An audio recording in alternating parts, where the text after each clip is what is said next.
Assalamualaikum warahmatullahi wabarakatuh. Saudara-saudara sekalian yang dimuliakan oleh Allah, maka jikalau kalian ingin selamat dunia akhirat, ingin bahagia dunia akhirat, maka jangan jauh dari ajaran Nabi Muhammad. Sebab ini zaman adalah zaman akhir, fitnah di mana-mana, kerusakan di mana-mana, perbuatan dosa di mana-mana, perbuatan maksiat di mana-mana, pelacuran di mana-mana, mabuk di mana-mana, narkoba di mana-mana. Banyak orang-orang sekarang lupa kepada Allah, lupa kepada Rasulullah, jauh dari ajaran Islam, jauh dari Al-Quran, jauh dari syariat, jauh dari sunnatnya Nabi Muhammad Sallallahu Alaihi Wasallam. Mengaku umat Islam tetapi jauh dari Islam, mengaku umat Rasulullah tetapi memalingkan dirinya, memalingkan kepribadiannya, memalingkan tubuhnya, memalingkan perilakunya daripada melaksanakan sunnah-sunnah Nabi Muhammad Sallallahu Alaihi Wasallam. Engkau berbuat dosa di muka buminya Allah dengan penuh kesombongan, dengan penuh berbangga diri, berbuat dosa di muka buminya Allah, pagi, siang, sore, malam. Para pemuda-pemudinya mabuk-mabukan, pagi, siang, sore, malam. Pemuda-pemudinya melacur, pemuda-pemudinya bersinah. Mereka nggak kenal Allah, nggak kenal Rasulullah, nggak kenal iman, nggak kenal Islam, nggak kenal takwa. Mereka buta Al-Quran. Mereka menjadikan orang-orang Yahudi, menjadikan orang-orang Nasrani, menjadikan orang-orang Barat, menjadikan orang-orang kafir sebagai pedoman mereka, teladan mereka, mengikuti gaya kehidupan mereka, mengikuti kepribadian mereka, pola pikir orang-orang Barat, pola pikir orang-orang Yahudi, sehingga tidak kenal Allah, tidak kenal Rasulullah, tidak kenal para as-salafun as-salih. Anak-anak muda kita zaman sekarang yang mereka jadikan uswah, yang mereka jadikan qudwah, teladan dan pedomannya bukan Rasulullah tetapi para artis-artis. Mereka meninggalkan pakaian Nabi Muhammad dan memakai pakaian-pakaian musuh Nabi Muhammad Sallallahu Alaihi Wasallam. Enggak kenal Allah, enggak kenal Rasulullah. Kita zaman sekarang pagi, siang, sore, malam sibuk cari uang, sibuk cari harta, sibuk cari dinar, dirham, sibuk dengan urusan dunia, tahta, pangkat, jabatan, kekuasaan, sehingga lupa kepada Allah, lalai daripada kewajiban-kewajiban kita kepada Allah. Kita diperbudak oleh syahwat, kita diperbudak oleh hawa nafsu, kita diperbudak oleh dunia. Kita sibuk melayani dunia sehingga tidak melayani Allah. Kita sibuk mengejar dunia sehingga tidak mengejar Allah. Kita sibuk berbakti kepada dunia sehingga tidak berbakti kepada Allah Subhanahu wa taala. Ingatlah, sadarlah saudara-saudara sekalian, dunia yang engkau kejar tidak akan pernah engkau dapatkan. Semakin engkau kejar itu dunia, semakin dunia berpaling darimu. Semakin engkau mengejar dunia, semakin engkau melayani dunia, dunia tidak akan pernah engkau dapatkan. Bagi siapa orang yang mengejar dunia, maka dunia tidak dia dapat, akhirat juga tidak dia dapat. Kenapa akhirat tidak didapat? Karena waktunya, umurnya habis untuk mencari dunia, sehingga hidupnya tidak bermanfaat dan kematiannya akan merugikan orang-orang yang menjadi pelayan-pelayan dunia. Tuba liman kana tarbud dunya qabla an taraktah wa bana gabrahu qabla an yadkhulah wa arda rabbahu qabla an yaldah. Sungguh beruntung, sungguh beruntung, sungguh berbahagia bagi siapa? Bagi orang-orang yang meninggalkan dunia sebelum dunia yang meninggalkannya. Apa maksudnya meninggalkan dunia sebelum dunia meninggalkannya? Maksudnya dunia di sini adalah syai'ul ladzi la yusilu bil akhirah. Dunia adalah sesuatu yang tidak ada hubungannya dengan akhirat, sesuatu yang tidak ada kaitannya dengan akhirat. Mencari dunia untuk dunia itu adalah dunia. Mencari dunia untuk akhirat itu adalah akhirat. Barang siapa yang mencari dunia seluruhnya, maka dia telah meninggalkan akhirat seluruhnya. Barang siapa yang mengambil akhirat seluruhnya, maka dia harus meninggalkan dunia seluruhnya. Al-Imam Syafi'i berkata, kalau ada orang yang mengatakan saya cinta dunia, saya juga cinta akhirat, ketahuilah itu orang adalah penipu, itu orang adalah pendusta, itu orang adalah pembohong. Tidak bisa disatukan dalam satu hati. Cinta dunia, cinta juga akhirat, tidak bisa. Siapa orang yang memilih akhirat akan meninggalkan dunia. Siapa orang yang memilih dunia, otomatis dia telah meninggalkan akhirat. Saudara-saudara, Syekh Abu Bakar bin Salim, beliau mengatakan dunia ibarat anak perempuan, akhirat ibarat ibunya. Kalau engkau mau menikah, engkau harus pilih salah satu, mau menikahi anaknya atau mau menikahi ibunya. Engkau tidak bisa menikahi ibu dan anak sekaligus. Apa maksudnya? Kalau kalian lebih memilih kesenangan dunia yang akan hilang, kenikmatan dunia yang akan hilang, kesenangan dunia yang sementara, maka kalian telah meninggalkan kesenangan yang abadi, kesenangan yang kekal, yaitu kenikmatan akhirat. Tetapi jikalau kalian ingin merasakan ibunya, ingin merasakan kenikmatan akhirat, ingin merasakan kenikmatan surga yang kekal, yang abadi, maka tinggalkan perkara-perkara dunia yang menjauhkan hubunganmu dengan Allah, yang menjauhkan hubunganmu dengan Rasulullah, yang memutuskan hubunganmu dengan Allah, yang memutuskan hubunganmu dengan Rasulullah. Tinggalkan maksiat-maksiat lidah, tinggalkan maksiat-maksiat tangan, tinggalkan maksiat seluruh anggota tubuhmu, seluruh jawarihmu, baik zahir ataupun batin. Jaga seluruh anggota tubuhmu daripada melakukan perkara-perkara yang diharamkan oleh Allah Subhanahu wa taala.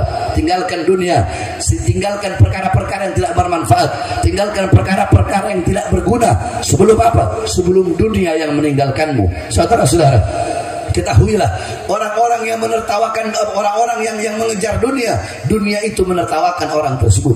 Bagi para pelayan-pelayan dunia, bagi para budak-budak dunia yang mereka lebih memilih kehilangan Allah karena harta daripada kehilangan harta karena Allah. Kita orang-orang sekarang lebih rela kehilangan Allah karena pangkat jabatan daripada kehilangan pangkat jabatan karena Allah Subhanahu wa taala. Maka benar apa yang dilakukan oleh Tuan Guru Syekh Abdul Qadir Jailani. Beliau seorang wali besar. Syekh Abdul Qadir Jailani satu waktu beliau pergi ke pasar dan beliau berkata, "Wahai orang-orang pasar, Tuhan kalian ada di bawah kakiku." Maka orang-orang pasar mengadu kepada qadhi, orang-orang pasar mengadu kepada hakim. Syekh Abdul Qadir Jailani dipanggil oleh hakim. Kemudian hakim bertanya, "Wahai Syekh Abdul Qadir Jailani, apakah benar engkau berkata Tuhan mereka ada di bawah kakimu?" Syekh Abdul Qadir Jailani berkata, "Ya, Tuhan mereka ada di bawah kakiku. Kalau engkau tidak percaya, silakan kau lihat apa yang ada di bawah kakiku." Setelah dilihat oleh hakim, ternyata yang ada di bawah kakinya Syekh Abdul Qadir Jailani adalah uang dinar, saudara-saudara. Kata Syekh Abdul Qadir Jailani, ini yang mereka tuhankan, ini uang yang mereka sembah. Mereka bukan menyembah Allah karena mereka lebih memilih kehilangan Allah karena ini uang daripada kehilangan uang karena Allah Subhanahu wa taala. Di masjid-masjid, di musalla-musalla terdengar panggilan salat, hayya 'alas shalah, hayya 'alas shalah. Tetapi yang bekerja tetap dengan pekerjaannya, yang berdagang tetap dengan dagangannya, yang di atas kursi kekuasaan tetap duduk di atas kursi kekuasaannya. Mereka mengabaikan, kalian mengabaikan panggilan Allah dan lebih memilih panggilan-panggilan selain Allah Subhanahu wa taala. Mengabaikan panggilan Allah dan lebih memilih panggilan perut, meninggalkan panggilan Allah dan lebih memilih panggilan-panggilan dunia. Saudara-saudara, siapa orang yang tujuan hidupnya hanyalah dunia, maka di sisi Allah nilai dia sama dengan sesuatu yang keluar dari perutnya. Siapa orang yang tujuan hidup cuma perut, tujuan hidup cuma cari uang untuk memuaskan isi perutnya sehingga lupa kepada Allah, keadaan nilai itu orang di sisi Allah sama dengan sesuatu yang keluar dari perutnya. Saudara-saudara, dunia makin kau cari, itu dunia semakin lari. Sebab dunia bagaikan bayangan. Kalian tidak akan pernah bisa mengejar bayangan kalian sendiri, tapi coba kalian biarkan bayangan yang akan mengikuti kalian kemana-mana. Sebagaimana dalam hadis qudsi, Allah sudah berfirman, Allah sudah sampaikan, Allah sudah katakan. Apa kata Allah? Ya dunia, ukhdumi man khadamani. Wahai dunia, wahai harta, wahai uang, wahai emas, permata, berlian, harta benda, pangkat, jabatan, tahta, kekuasaan, layanilah orang-orang yang melayaniku. Berbaktilah kepada orang-orang yang berbakti kepadaku. Kejarlah orang-orang yang mengejarku. Sebaliknya, kalau ada orang yang melayanimu, berbakti kepadamu, mengejarmu wahai dunia, sehingga lupa kepadaku, bikin hidup mereka susah, bikin hidup mereka hancur, bikin hidup mereka berantakan. Saudara-saudara, orang-orang yang menjadi pelayan dunia, orang-orang yang menjadi budak-budak dunia, hidup mereka sengsara, hidup mereka hancur karena mereka lebih rela meninggalkan Allah karena harta daripada meninggalkan harta karena Allah. Maka sekali lagi saya nasihati, sekali lagi saya sampaikan, sekali lagi saya katakan untuk saudara-saudara semua, tinggalkan perkara-perkara dunia. Yang dimaksudkan dunia adalah perkara-perkara yang menjauhkan hubunganmu dengan Allah. Jikalau harta menjadi sebab engkau jauh dari Allah, tinggalkan harta itu. Jikalau pekerjaan menjadi sebab engkau jauh dari Allah, tinggalkan pekerjaan itu. Apapun itu, jikalau perkara itu menjadi sebab jauh hubunganmu dengan Allah, maka tinggalkan perkara tersebut. Tinggalkan dunia. Sebelum apa? Sebelum dunia yang meninggalkanmu. Apa maksudnya dunia meninggalkanmu? Kullu nafsin dha'iqatul maut. Saudara-saudara, segala sesuatu yang bernyawa, berjiwa pasti akan merasakan yang namanya kematian. Kullu man 'alaiha fan. Segala sesuatu yang berada di atas bumi pasti hancur, pasti binasa. Kullu syai'in khaliqun illa wajha. Segala sesuatu, zat apapun, wujud apapun, bentuk apapun akan musnah, akan hancur, akan binasa kecuali Allah. Yang tua mati, yang muda mati, yang kaya mati, yang miskin mati, yang sehat mati, yang sakit mati. Saudara-saudara, syarat mati tidak harus tua, syarat mati tidak harus sakit. Coba kalian lihat di tengah-tengah kalian, berapa banyak orang-orang yang masih muda tetapi mereka mati. Berapa banyak orang-orang yang sehat, enggak sakit tapi mereka mati. Tidak cukupkah itu menjadi pelajaran bagi kalian bahwasanya kematian itu datang tanpa pemberitahuan? Saudara-saudara, kematian datang tanpa pemberitahuan, dan kematian adalah sebaik-baiknya pelajaran bagi orang-orang yang masih hidup. Sayyidina Ali bin Abi Thalib pernah ditanya, "Wahai Imam, berikan aku nasihat." Apa kata Imam Ali? Sebaik-baiknya nasihat bagi orang-orang yang hidup adalah kematian. Maka selama nyawamu masih berada dalam jasadmu, mumpung engkau masih bernafas, mumpung engkau masih hidup, berbuatlah kebaikan, taatlah kepada Allah, patuhlah kepada Allah Subhanahu wa ta'ala. Sebab nanti kalau engkau telah mati, engkau tidak bisa berbuat apa-apa lagi, engkau tidak berdaya lagi. Saudara-saudara sekalian, untuk dalam berbuat baik, jangan pernah engkau menunda-nunda berbuat baik, jangan pernah menunda-nunda untuk kebaikan, karena kematian datang tanpa pemberitahuan. Kita orang-orang zaman sekarang, kita mau sholat entar aja besok, mau puasa entar aja besok, mau pakai jilbab entar aja besok, mau taat entar aja besok, mau tobat entar aja besok. Sekarang bermaksiat aja dulu, sekarang berbuat dosa aja dulu, sekarang buka jilbab aja dulu, sekarang memperlihatkan aurat saja dulu, sekarang mabuk aja dulu, sekarang narkoba aja dulu, sekarang judi aja dulu, besok baru tobat, besok baru taat, besok dan besok. Besok bukan waktu milik kalian. Yang telah berlalu dari umur kalian bukan milik kalian. Waktu, setiap hari, setiap jam, setiap menit, setiap detik yang telah berlalu bukan milik kalian. Yang akan datang juga bukan milik kalian. Ad-dunya sa'ah, dunia sesaat, dunia ini sekejap. Yang telah berlalu bukan milik kita, yang akan datang bukan milik kita. Terus kapan milik kita? Sekarang adalah waktu milik kita. Maka jangan pernah menunda-nunda untuk berbuat taat, untuk berbuat patuh, dan untuk berbuat kebaikan. Saudara-saudara sekalian, kullu nafasin min anfasik kal jauhar la tugawwam bil ghima. Setiap nafas yang keluar dari hembusan nafasmu, setiap hembusan nafas yang keluar dari dirimu, itu adalah permata yang tidak ada nilainya, permata yang tidak ada harganya. Saudara-saudara, di dunia kalian mau cari apapun bisa kalian dapat. Kalian mau cari istri yang cantik, suami yang ganteng, kalian mau cari pangkat jabatan, mau cari harta segunung, emas segunung, bisa kalian dapatkan. Tetapi waktu, tetapi umur kalian bisa dapatkan di mana? Nggak ada yang akan menjual umur, saudara-saudara. Nggak ada toko yang jual umur. Bapak ibumu tidak bisa memberikan umurnya walaupun sedetik kepadamu. Suami tidak bisa memberikan umurnya kepada istri. Istri tidak bisa memberikan umurnya kepada suami. Maka beribadahlah engkau seakan-akan engkau akan mati besok. Wabana gabrahu gabla an yadkhulah. Beruntung, berbahagia orang-orang yang membangun kubur sebelum mereka memasukinya.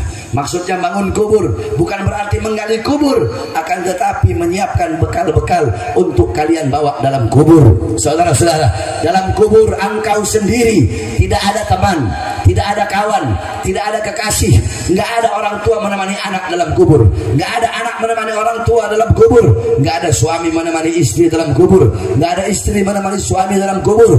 Dalam kubur engkau sunyi, sepi, sendiri, tidak ada teman, tidak ada kawan, tidak ada sahabat, tidak ada kekasih. Yang ada hanyalah amal-amal yang ketika engkau lakukan masih hidup, itulah menjadi sahabatmu dalam kubur.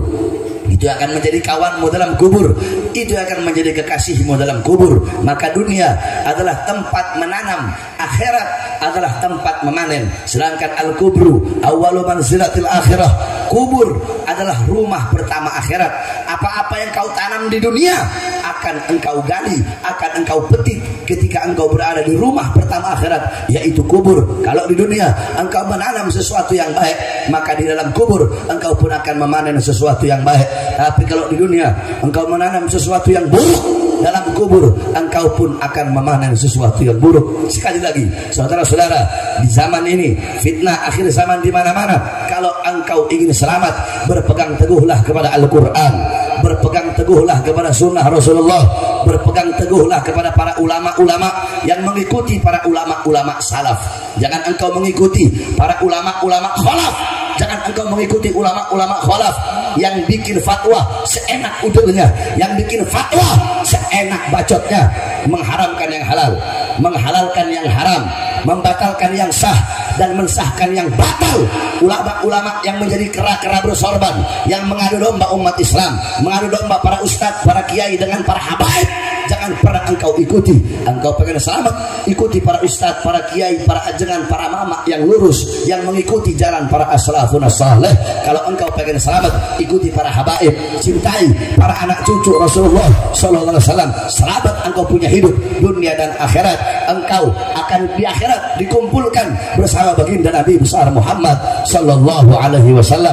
Saudara-saudara sekalian yang dimuliakan oleh Allah Subhanahu wa taala, terakhir sebelum saya tutup, saya ingin membawa beberapa hadis karena saya tidak bisa lama. Saya dalam keadaan sakit. Saya udah 4 hari gak pulang. Saya berangkat dari pesantren hari Sabtu. Hari Sabtu saya ceramah di daerah Cianjur semua. Hari Minggunya, Minggu malam saya ceramah ada 5 tempat di Jampang, Surade, Sukabumi.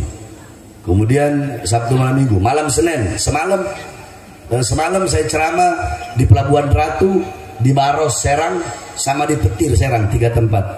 Tadi dari Petir saya ceramah jam 3 pagi. Selesai jam 3 dari Petir, saya langsung ke Ujung Kulon, sampai di Ujung Kulon subuh. Tadi jam 11 ceramah di Ujung Kulon sampai jam 12, sampai sini jam 1.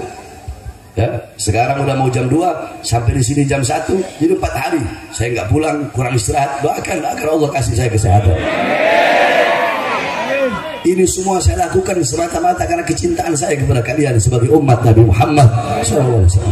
Saudara-saudara, siapa yang mau pergi pagi, pergi 4 hari, 5 hari, seminggu, 2 minggu, 3 minggu untuk berdakwah, menyampaikan ajaran datuknya, menyampaikan ajaran kakeknya, suara habis, capek, lelah, ini bukan pekerjaan. Kalau ada yang berkata Habib Bahar pekerjaannya dakwah, Habib Bahar pekerjaannya ceramah, ini bukan pekerjaan, tapi ini adalah kewajiban. Kalau pekerjaan adalah lahan untuk mencari uang, pekerjaan adalah lahan untuk mencari nafkah, ini bukan pekerjaan saya, tetapi ini adalah kewajiban saya untuk menyampaikan ajaran-ajaran kakek saya, untuk menyampaikan ajaran baginda Nabi besar Muhammad SAW. Maka bagi saya tidak ada kata lelah, tidak ada kata capek, tidak ada kata jauh untuk menyampaikan berdakwah, menyampaikan ajaran Nabi Muhammad, menegakkan syariat baginda Nabi besar Muhammad SAW. Yang terakhir, saudara-saudara, qala Rasul sallallahu alaihi wasallam, mathalul mu'min fi tawaddihim wa ta'atufihim wa tarahumihim mathalul jasad idza ishtaka minhu 'udwun tada'a sa'irul jasad bis-sahari wal humma. Rasulullah bersabda, perumpamaan seorang mukmin di dalam saling menyayangi, di dalam saling mengasihi, di dalam saling bantu-membantu, bahu-membahu, dalam saling tolong-menolong. perumpamaan seorang mukmin bagaikan satu badan. Apabila ada sebagian anggota badan, anggota tubuh yang merasakan sakit, maka seluruh anggota tubuhnya akan ikut merasakan sakit. Tidak bisa seseorang dikatakan beriman kalau ada saudaranya yang merasakan sakit, dia tidak merasakan rasa sakit tersebut. Ada saudaranya yang menderita, dia tidak merasakan penderitaan saudaranya tersebut. Nah, saudara-saudara sekalian yang dimuliakan oleh Allah Subhanahu wa taala, beberapa minggu yang lalu saudara-saudara kita, yaitu masyarakat Melayu Rempang yang ada di Kepulauan Riau, Batam, Rempang dan sekitarnya, masyarakat yang ada di Pulau Rempang, saudara-saudara, rumah mereka, tanah mereka, kampung halaman mereka, mereka mau dipindahkan dari kampungnya, mereka mau dipindahkan, hak mereka mau dirampas, hak mereka mau diambil dengan mengatasnamakan negara. Saudara-saudara, hal ini tidak dibenarkan. Dalam Islam ada satu hadis, Rasulullah pernah mengatakan, yakni anna khatabar Rasul sallallahu alaihi wasallam amama an-nas yauman nahr, faqala ayyu yaumin hada, qalu yaumun haram, faqala ayyu baladin hada, qalu baladun haram, qala ayyu syahrin hada, qalu syahrun haram, faqala Rasul inna dima'akum, sesungguhnya darah-darah kalian, wa amwalakum, dan harta benda kalian, wa a'radakum, dan kehormatan kalian, alaikum haramun, sesama kalian itu hukumnya haram, kaharami yaumikum hada, sebagaimana haramnya hari ini, wa fi baladikum hada, sebagaimana haramnya tanah ini, dan sebagaimana haramnya bulan ini.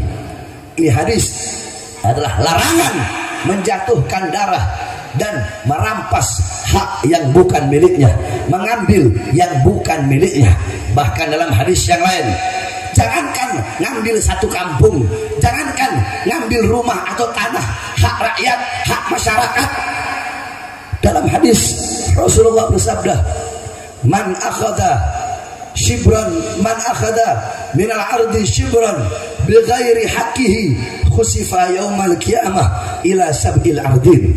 Rasulullah bersabda, barang siapa yang mengambil sejengkal tanah yang bukan haknya, sejengkal tanah yang bukan miliknya, kelak di akhirat akan Allah tenggelamkan dia sampai 7 lapis bumi ke bawah, saudara-saudara. Dalam hadis yang lain Rasulullah bersabda, manik tato'ah shibran minal ardi zulma tawakkahallah iyyahu yaumal qiyamah min sab'il ardin. Barang siapa yang mengambil sejengkal tanah dengan cara yang curang, merampas sejengkal tanah dengan cara yang tidak adil, dengan cara yang zalim, maka kelak di akhirat akan Allah gantungkan, Allah kalungkan di lehernya 7 lapis bumi, saudara-saudara. Itu mengambil sejengkal tanah. Maka bagaimana kalau mengambil hak rakyat? Bagaimana mengambil orang sekampung itu, tanahnya mau digusur, tanahnya mau diambil? Jangan mengatasnamakan negara. Kalian mengatasnamakan negara, tetapi menzalimi rakyat, menyusahkan rakyat. Mengatasnamakan negara, tapi mengambil hak rakyat. Mengatasnamakan negara, tetapi kalian pro kepada perusahaan-perusahaan asing. Mengatasnamakan negara, tetapi mementingkan perusahaan asing, mementingkan investor asing, sehingga rakyat yang menjadi korban, masyarakat yang dikorbankan, rakyat susah, masyarakat susah, para nelayan-nelayan yang ada di sana yang merupakan mata pencaharian mereka adalah laut. Tetapi karena investor asing didahulukan, diutamakan, lebih dipentingkan oleh pejabat-pejabat, oleh aparat dan pemerintah kita, sehingga masyarakat kecil yang menjadi korbannya, saudara.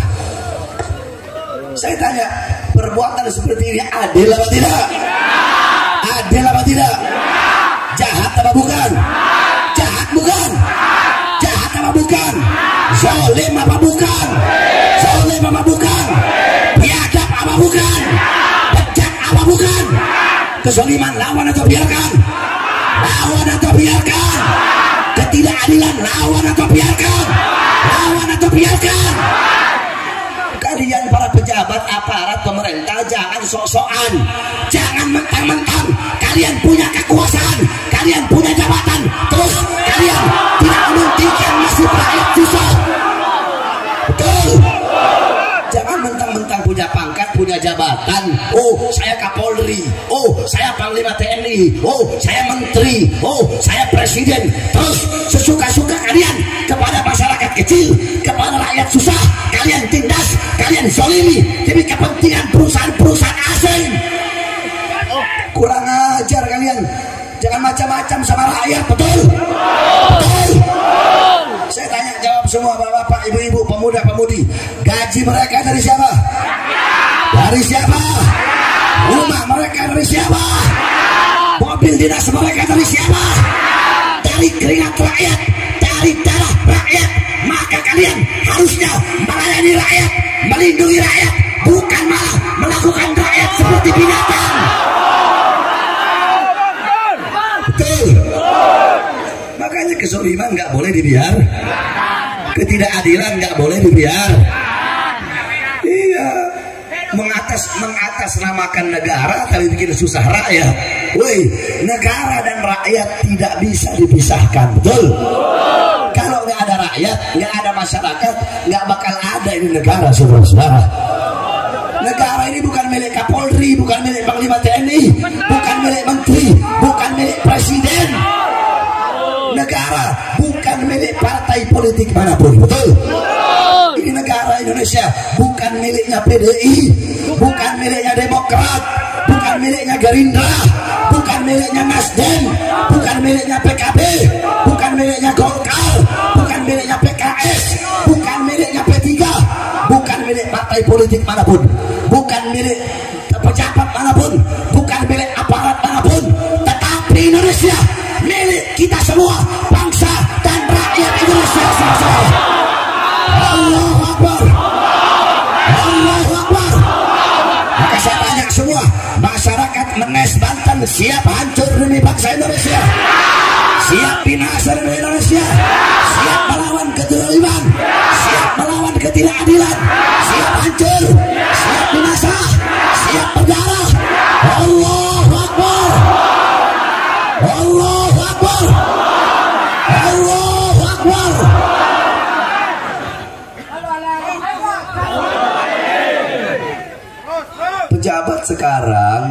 Pejabat sekarang butuh sama rakyat kalau ada maunya doang.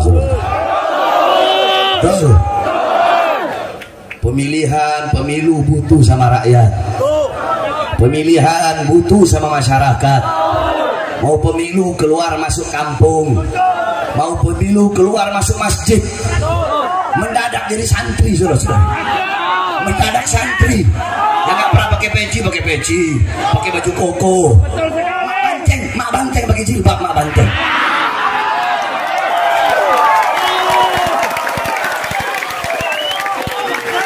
Semua kebanyakan begitu. Pejabat-pejabat yang perempuan mau pemilu mendadak syar'i, mendadak syariat. Oh, pakai jilbab, pakai hijab, pakai panjang. Yang laki-laki mendadak jadi santri, pakai baju koko, pakai sarung, naik turun becak, naik becak, turun becak jadi presiden. Masuk gorong-gorong, keluar gorong-gorong jadi presiden. Masuk pasar, keluar pasar jadi presiden, saudara-saudara. Banyak gak begitu? Banyak gak? Butuh sama rakyat kalau ada maunya doang. Memberikan janji-janji palsu kepada rakyat. Saya berjanji mensejahterakan rakyat. Saya berjanji memakmurkan rakyat. Saya berjanji akan berbuat adil kepada rakyat. Saya berjanji ini murah, itu murah, ini gratis, itu gratis.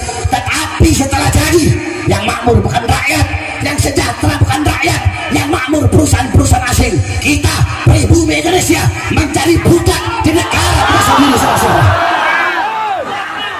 Makanya kita doakan, mudah-mudahan para pejabat-pejabat yang zalim seperti ini, pejabat-pejabat yang lupa kepada janji-janji manisnya, mudah-mudahan Allah berikan hidayah. Allah berikan hidayah. Allah berikan petunjuknya. Kalau nggak bertobat kepada Allah, Kalau nggak segera bertobat, para pejabat yang zalim mudah-mudahan Allah hancurkan, Allah binasakan. Amin amin ya rabbal. Jadi saudara-saudara, perumpamaan seorang mukmin bagaikan satu tubuh tadi. Jadi air mata masyarakat Rempang itu pun adalah air mata kita. Betul? Betul. Derita mereka adalah derita kita, saudara-saudara. Masih banyak dari mereka yang ditahan. Kita doakan agar Allah bebaskan dan Allah berikan kemenangan. Allah ketuk hati para pejabat-pejabat yang zalim. Amin amin ya rabbal. Karena ini yang kami khawatirkan, ini yang kami takutkan. Makanya Habib Rizik, Habib Hanif, saya berulang kali kami keluar masuk penjara. Mulut kami ingin dibungkam untuk meneriakkan kebenaran. Kenapa? Karena kami yang berada di barisan paling depan untuk menyuarakan kebenaran, menyuarakan keadilan, membela masyarakat, membela rakyat, membela negara kesatuan Republik Indonesia.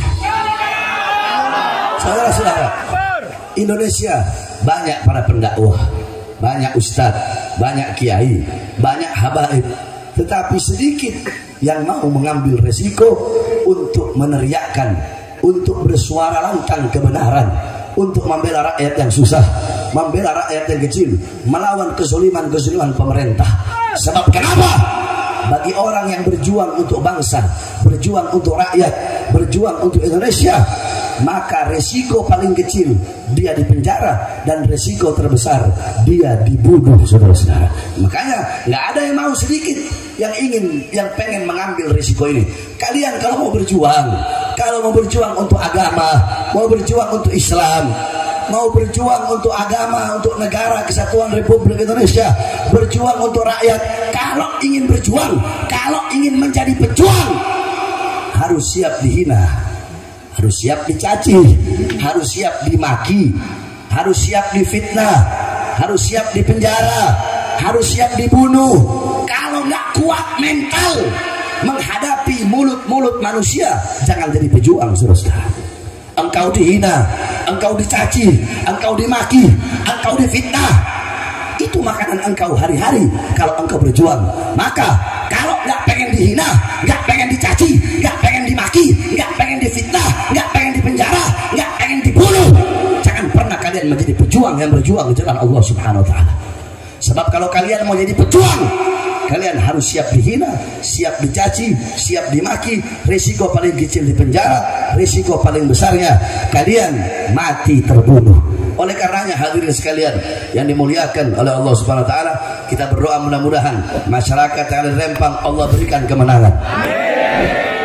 Mereka diberi batas waktu sampai tanggal 28 September akhir bulan ini, 28 September, untuk segera mengosongkan kampung mereka, tanah yang telah mereka tinggali selama ratusan tahun.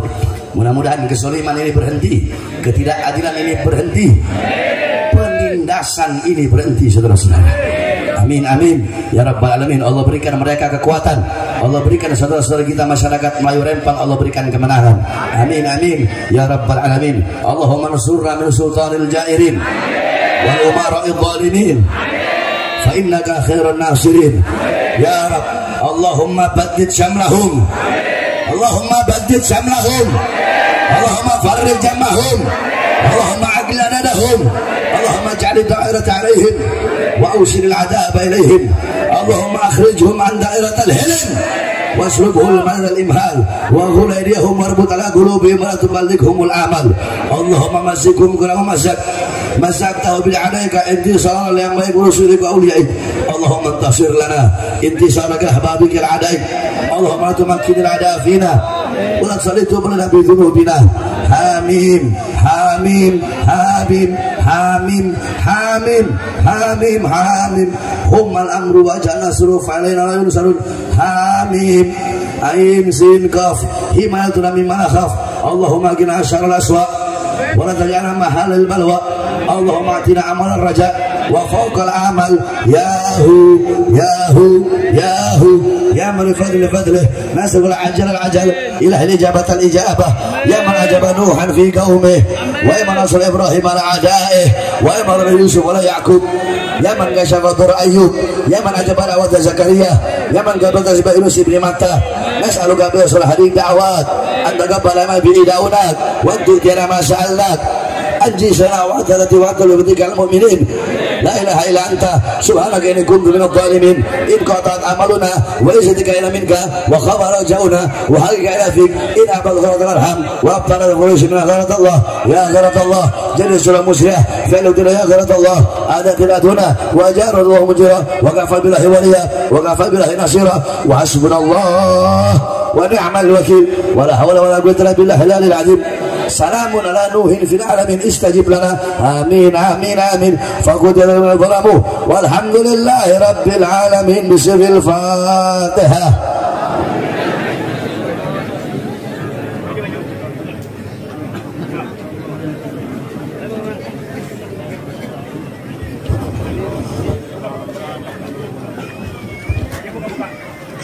Walafu minkum. Wassalamualaikum warahmatullahi wabarakatuh.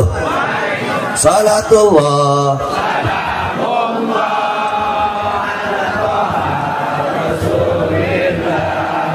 Salatullah